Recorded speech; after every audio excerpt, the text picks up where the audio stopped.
Hello everyone, good afternoon. Thank you for joining us today. We've got a really great session lined up for you. We're going to be discussing how to leverage website visitor insight to drive successful account-based marketing. Our panelists today have got some really impressive experience in this space, so I'm hoping that we're going to provide some useful tips and that you'll benefit from their experience. So here we go with the introductions. I'm Martin Boyle, Director of Brand Communications here at Lead Forensics. I'll be your host for today. Please use the chat function to send us in any questions. Feel free to get involved, pose any questions you have to our experts. So I'm going to hand over to our panel to introduce themselves. I have Nadja and Josh with me today. So Nadja, if I could just hand over to you first, if you could tell us a bit about your professional background and experience. Absolutely. Thank you, Martin. Glad to be here today. My name is Nadja Graham and I'm the VP of Marketing here at Lead Forensics. I have approximately, I'm going to say about 14 years of experience in B2B technology marketing. It might be a little bit more, but I'm rounding it down to seem younger. All primarily, or rather a lot of that has actually been in specialist agencies where we've been very focused on B2B tech, but also there has been a focus on driving hyper-personalized, insight-driven, data-driven marketing. And in the last 6 years, I would say that's also been very focused around account-based marketing. More recently, of course, I've come into the world of website visitor tracking and have actually joined as a previous customer. So even before joining the organization, saw the value of what it can offer in ABM and outside of that. So really excited to be here today to share my experiences and like you said, Martin, hopefully other people can benefit from it. Yep, great. Okay, thanks very much. Josh, you could just let the audience know a little bit about yourself, please. Yeah, thanks, Martin. Great to be here. My name's Josh. I am the Certified Digital Director at a global technology marketing agency specializing in B2B called Hotwire. I look after our activation function, which within that sort of encompasses digital, social, data, and how we go to market, essentially. So, we specialize in ABM for a number of sort of large and global technology businesses. So yeah, looking forward to talking through the topics today. Brilliant. Okay. Well, also both of you, thank you very much for joining us today. I know how busy both are, so thank you very much for your time. So let's move on to the questions. We know that to deliver successful ABM campaigns, you need high quality, actionable insight and lots of it. The more, the better. What does the right insight look like? How exactly can website visitor insight add value? First question that we have is, what sort of businesses need to invest in account-based marketing? And what's the importance of digital integration? And for that one, I'm going to hand that over to Josh first, please. Thanks. And so what type of organizations? I'd say, from our experience at Hotwire, obviously we work with large enterprise, and that's where a lot of the experiences and I think discussion I can draw upon for this conversation will come from. However, I think all organizations of all sizes can implement a form of ABM, and specifically ABM with, digital integration. I think any customers that are looking to grow their top set of accounts, thinking about the accounts that are currently driving a large portion of their revenue and how to, sort of improve each of those by 10-15% over the next financial year. ABM can really focus on that. It can focus on, priority accounts or strategic accounts, so those accounts that, can help propel them or be a catalyst for them into a new market or industry, and identifying what those accounts are as part of the ABM process.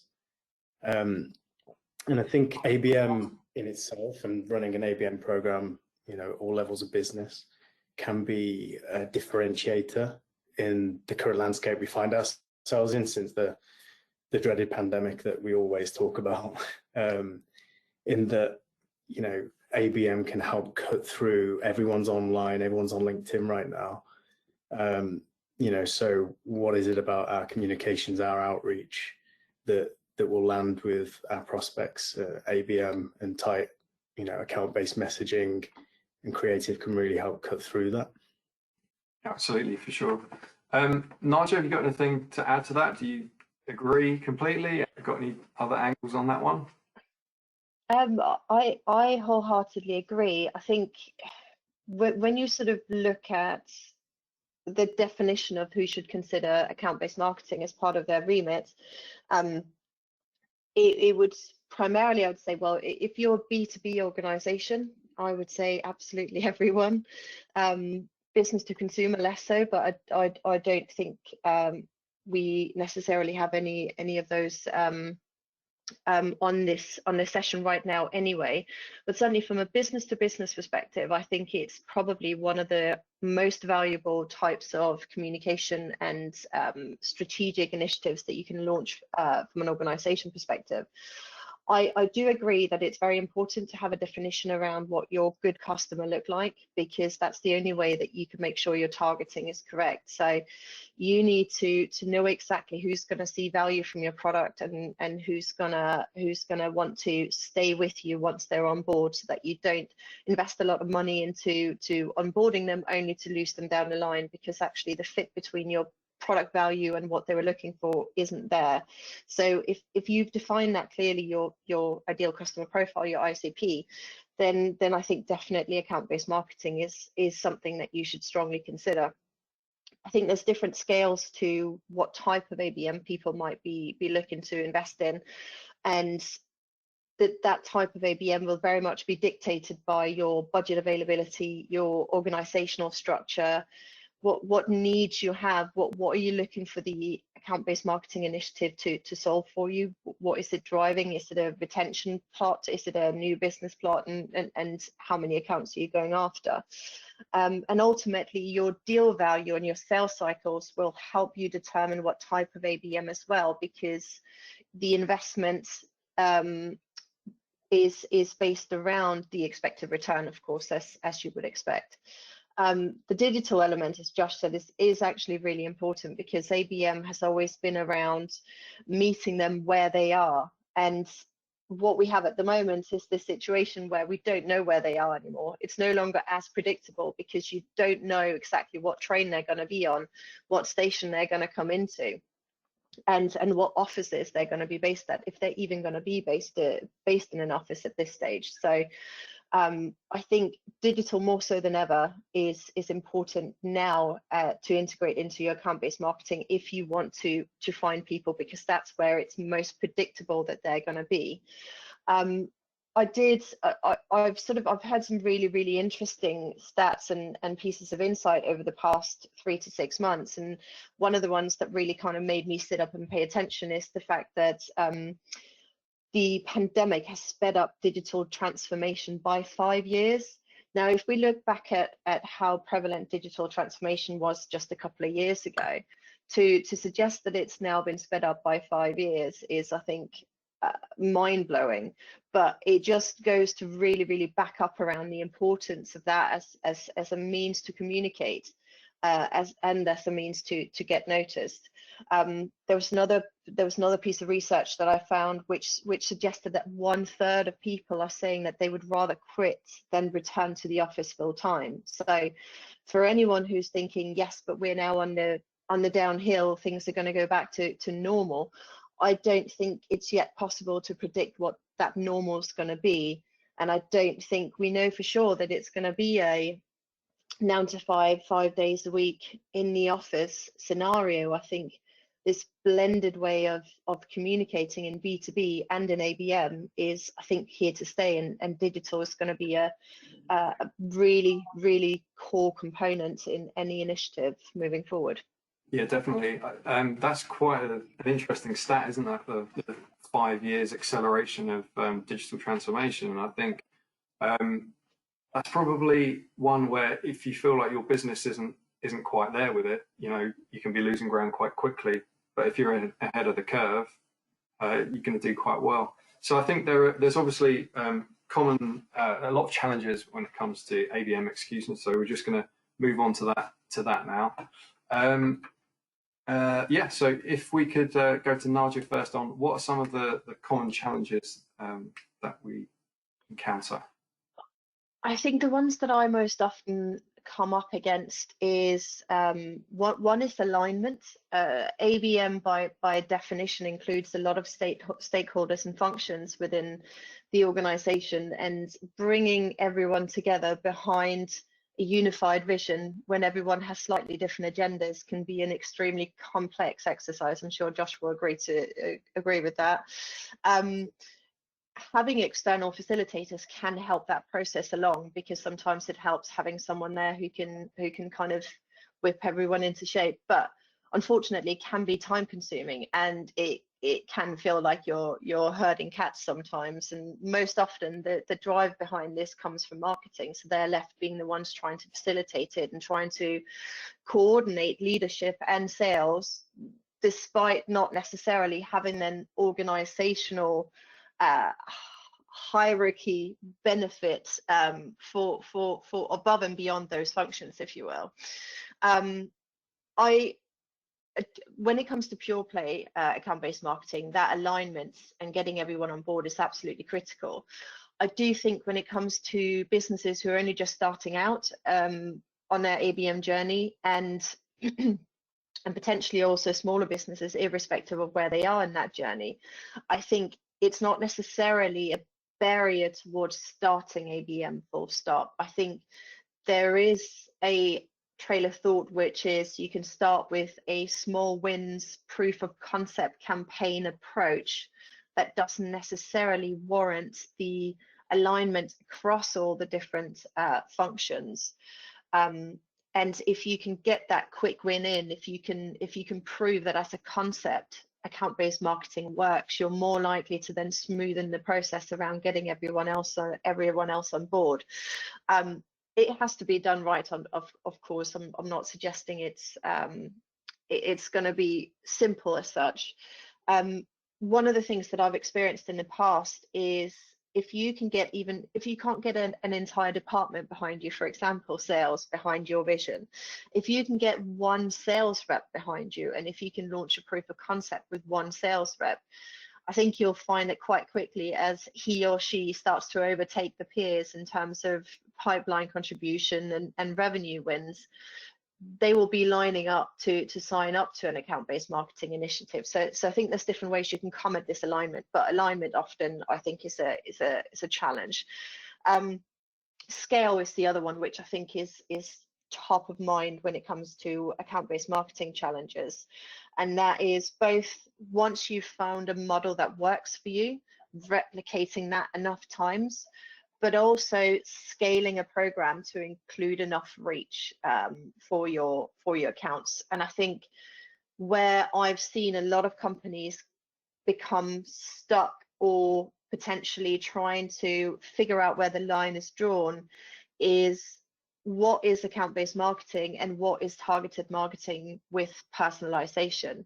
You know, you start to hear reference to people who are employing an account-based marketing hub and spoke model, but the whole definition behind account-based marketing is targeting people based on insight that is unique to them.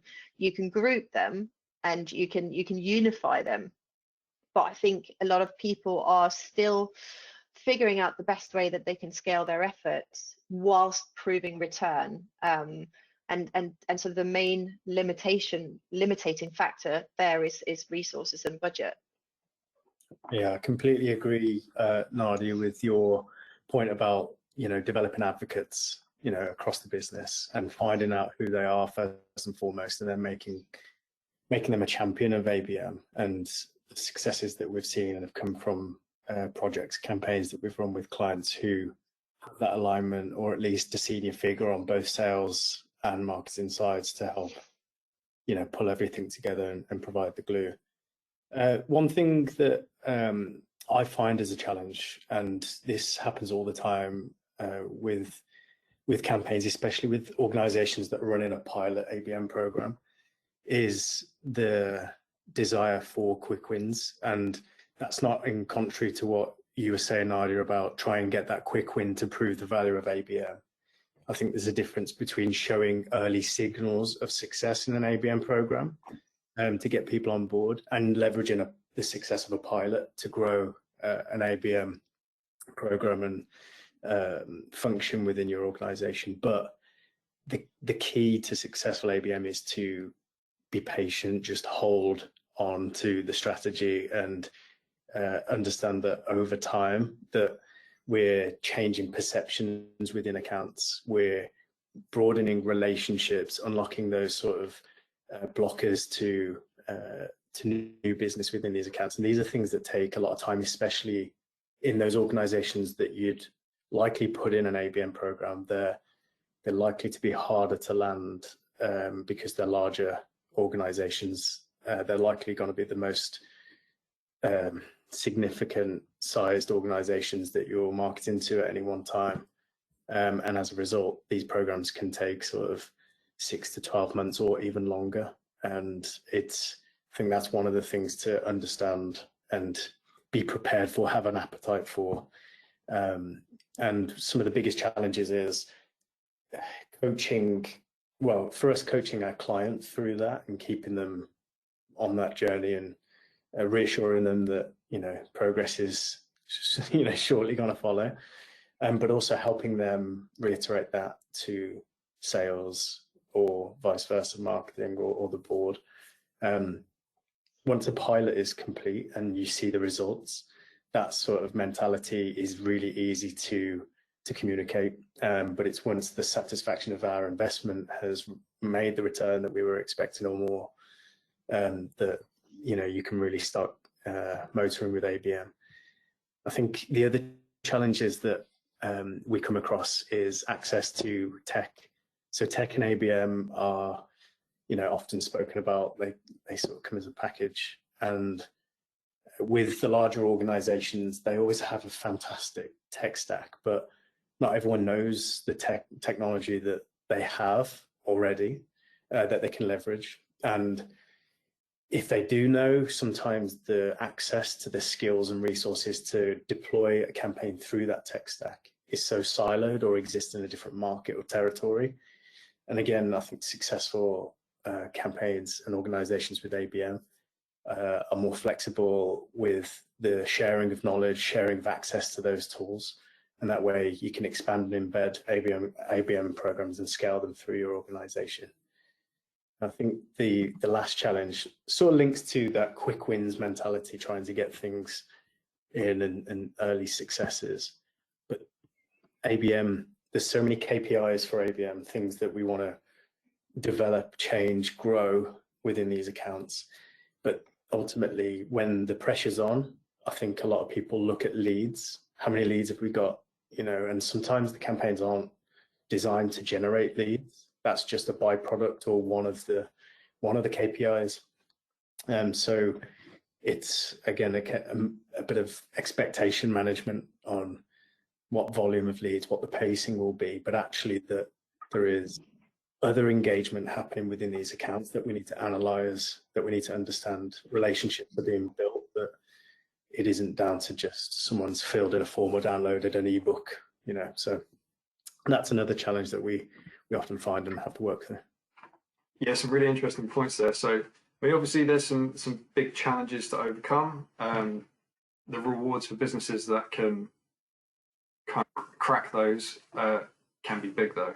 So we're going to talk a little bit later on about how we can get through some of those challenges.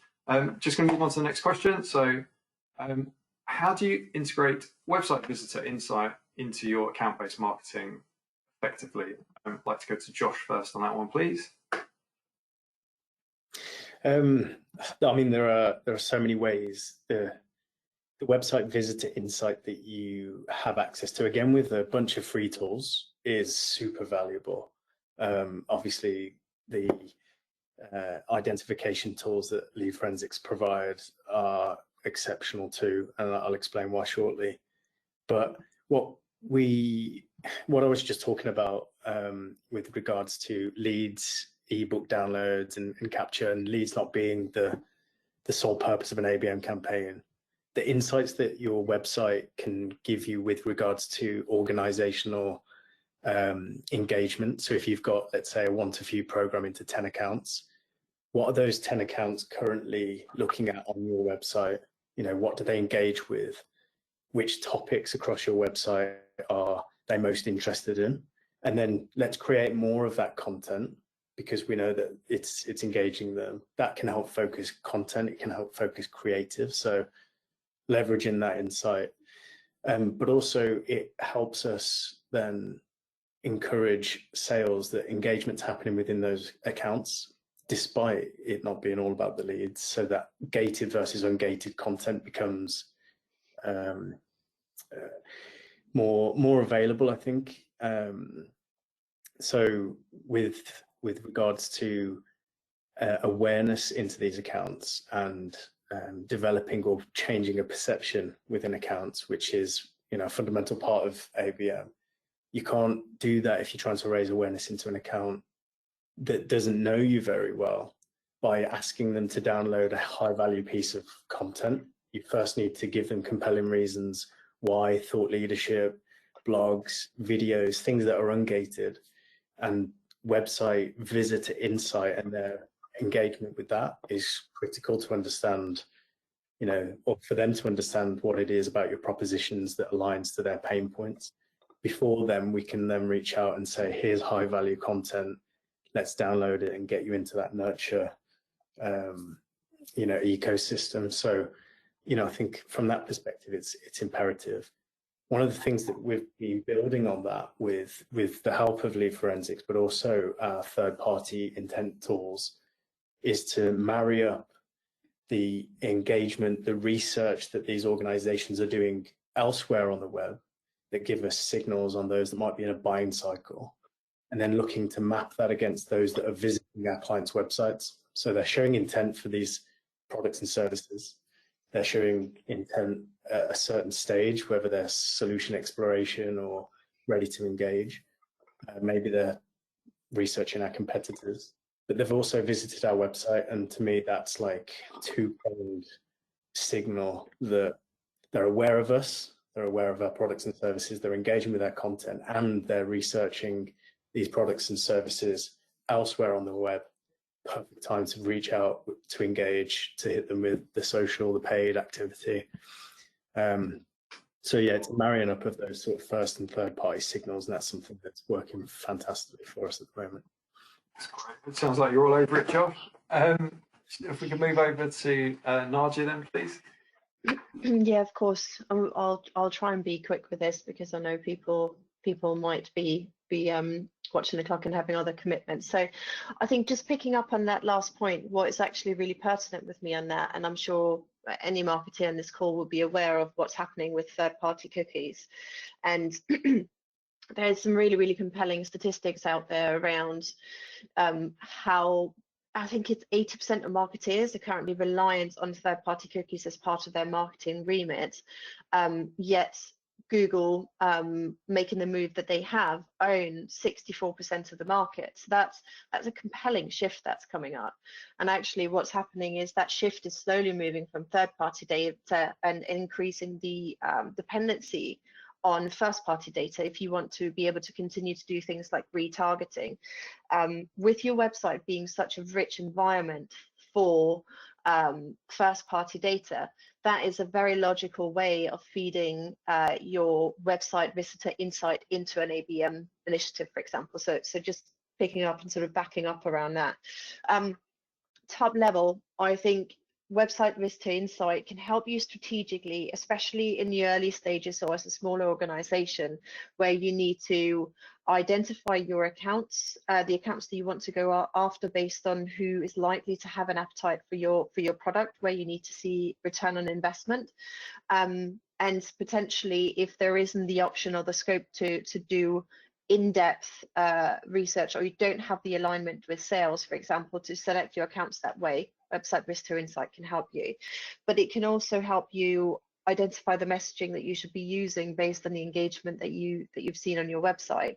And tactically, throughout the execution of your account-based marketing initiative, the insight that you get can help you drive that engagement. So Gartner has started talking a lot about what they call buyer enablement, and I don't know if that's something people are aware of, but I think it's certainly a concept that I think is one to watch, and I think it's really, really fascinating to read about it. It is sales enablement, but it's flipped and it's putting the focus where it should be, which is on the buyer. And it's essentially about helping the buyer complete the buying jobs that they have by reaching out and enabling them to do so with the right information at the right time through the right channels. And again, that as a principle is something that website visitor tracking can help you with. And at the core of it, it's exactly what account-based marketing is, which is serving up that right content at the right time for the individuals who need it. Ultimately, and sort of just to wrap up at the end of it, I would say often when you've got account-based marketing, you've got a multitude of different channels that you're pulling into one place. And what that means is a multitude of sources that you can also report from, get insight from, and ultimately need to analyze. And the easier it is for you to pull that into a single source view, the quicker you can report upwards to organizational stakeholders in terms of the success of your campaign, and the quicker you can pivot on your tactics if things aren't working. So again, another way to sort of unify that could be through use of website visitor tracking, where you've got that dashboard and a platform that puts it into one place and gives you a real-time view of something that you can act on quickly, as well as, like I said, share upwards and sidewards in your organization. Really great points. Thanks, Nadia. So let's just do some quick fire top tech tool tips then. Let's go to Nadia first. Well, I mean, I would say that's actually Josh's bag. So if we're going to be really quick fire, I'm going to make one point and then I'll hand over to him, because that is his expertise. But I would say I love the idea of combining an established tech with some new innovative tech. And the reason for that is when you run an account-based marketing program, what you want is you want something that gives you the kind of the peace of mind that you've got business continuity and stability, and established tech will do that. When it comes to new technology, that's often where you can create that compelling, creative, innovative cut through. There's so many new solutions out there that either gives you a new channel or new mechanism to reach people, and although they might not have been around for as long, it can help give you that competitive edge. So when it comes to the tech stack and the scale, I would say combine established trustworthy tech with some sort of new innovative solution that can give you a compelling edge. Yeah, it's a great tip. For me, again, just to be quick, I think one of the things that I notice with clients is that they don't understand or don't, maybe sometimes aren't aware of the great technology they already have. And that's not me saying don't go out and procure anything, but if you go to a website called builtwith.com and drop in your URL, you know, your company's URL, you'll see there's a whole stack of things that are plugged into your website right now. And often our clients don't know that they've got those tools, so we can find them and use them. That's a great place to start. But then tools to scale, I think what you'd look at is what gaps are there, you know, how do we leverage our existing data, and what tools can help us launch content at scale. And there's a host of that. I probably shouldn't list all of them, you know, for you know, to stay impartial, but yeah, there's a lot out there. It's well documented. Okay, great. So last question: how do you measure the success of account-based marketing through your digital channels? If we go to Josh first on that one as well, please. Yeah, so we're really proud of our measurement framework at McDonald Butler, and it's something that's led to a number of recent awards. But the reputation relationship revenue model is one that I'm sure many of the people on the session will have heard of. And what we tend to do is make sure that we map and set KPIs across all three of those areas. And the reason for that is very much to manage expectations across different areas of ABM, from reputation awareness creation or perception shifting through to developing new connections on social, within your CRM system, your automation systems, and then always checking on revenue. So we have a model called Road to ROI, and we're always checking back on our return on marketing investment of 20 to 1 for most campaigns, but with ABM we push that to 30 to 1. And it's because with ABM you can achieve greater deal sizes typically than average, or that you're used to. Create clear KPIs across both sales and marketing, and always track where you are on that journey. You know, even in month 1, there are early signals that you're on track to hit those KPIs over the course of the year. Present it in a dashboard, whether it's a Power BI or something free like Data Studio. And yeah, always think reputation, relationship, and revenue KPIs. Great, some really good tips there. So before we go to our absolutely final top tips about ABM from Nadia and Josh, a couple of last pieces from me. So the first one is we're offering a 14-day trial of lead forensics. It's free. During the trial, you get full access to your previously anonymous website visitors. We've just got a quick poll going up. So if you'd like to answer the poll, that would be really good. Here it is. So if you're not identifying your anonymous website visitors, you're potentially leaving quite a lot of business on the table for a lot of the reasons that we've spoken about today. Just going to keep the poll up for a little bit longer. So those are the options: yes, not sure, no thanks. So those are the options. Just leave it up for a second longer. Okay, thanks everyone for participating in that. And we're also going to put a quick poll up to find out if our audience would like to hear about our upcoming webinars.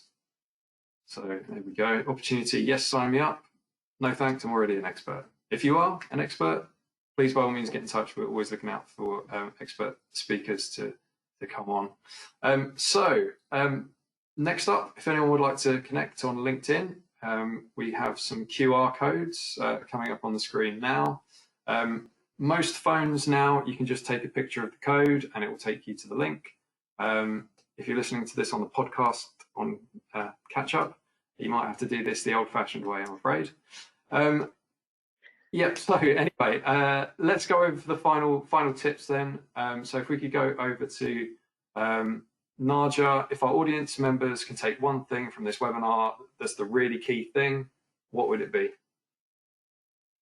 I think the key thing, and I'm gonna just lead with a stat again here, because I love getting some good stats. But by 2025, 80% of all B2B interactions between suppliers and buyers will occur in digital channels. So whether or not it's account-based marketing, whether or not it's account-based selling, or whether or not it's regular marketing, I think technology and digital is an absolute must. It's not a matter of if it's going to happen, it's a matter of when and what you do. So I would say, if you haven't already, take a look at what you've got. To Josh's point, evaluate what you have, evaluate what you want and what you would like to see, and I guarantee you there's a solution out there for you. It's just about identifying your need, and there'll be plenty of people who can help you solve that, I'm sure. Great. And Josh, final top tip. A top tip. So I think for me, it might be a little biased because obviously I'm focused on digital data, but ultimately right now, I think access to an understanding of your data is the differentiator for businesses of all levels. And we're seeing that right now. And the bias comes in because if our creative department were on here, they'd say their creative was the differentiator, and it might well be. But understanding what your accounts are doing, what they're interested in, and their relationship with you, and just getting access to that. It might be in your CRM, your automation system, might be other tools that you can access to find that information out, but it will fuel everything. And that's my ultimate tip. Brilliant. Thank you very much. And to our experts, thank you so much for your time. Really appreciate it. Great points, really informative. To our audience, any further questions, please do let us know. You can reach us on LinkedIn. The webinar, just to let you know, the webinar will be available on demand on our website, leadforensics.com. Thanks everyone. Have a great afternoon. Thank you. Yeah. Thanks.